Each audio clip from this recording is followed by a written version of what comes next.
እነዚህ ሴቶች ጀነትን አይገቡም፣ ሽታዋንም አያገኟትም።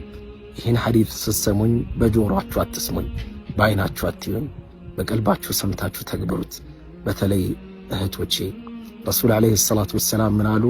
ሲንፋን ሚን አህሊ ናር ለም አራሁማ።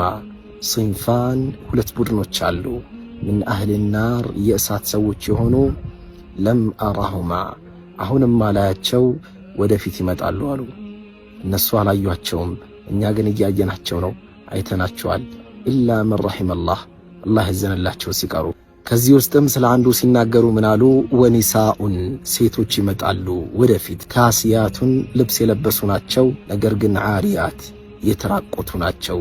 ለብሰዋል ግን ተራቁተዋል። ምን ማለት ነው? ሁለት ተቃራኒ ነገር በአንድ ስብዕና ውስጥ እንዴት ሊታይ ይችላል? አሼኽ አብዱልመጂድ አዘንዳኒ ሶስት ትርጉም ሰጥተውታል። አንደኛው ሴቷ አልለበሰችም እንዳይባል ለብሳለች፣ ለብሳለች እንዳይባል ደግሞ የለበሰችው ልብስ ስስ ከመሆኑ የተነሳ ሰውነቷን አሳልፎ ያሳያል አሉ።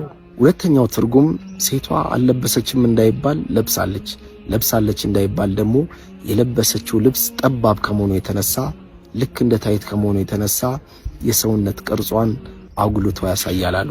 ለብሰው እየተራቆቱ የሚሄዱ ሴቶች። ሶስተኛውና የመጨረሻውን ትርጉም ሲናገሩ ሼኹ ምን አሉ?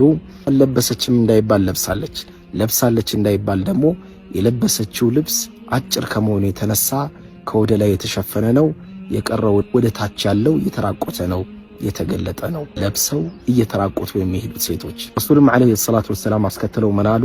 ማኢላቱን በአካሄዳቸውም እየተንሻፈፉ የሚዘናበሉ የሆኑ በዚህም ተግባራቸው ሙሚላት ሌላውን ወጣቱን ወንዱን የሚያዘናብሉ የሆኑ እይታ ፈልገው ሆን ብለው አካሄዳቸውን ቀይረው የሚዘናበሉ እየተንሻፈፉ የሚሄዱ ሴቶች።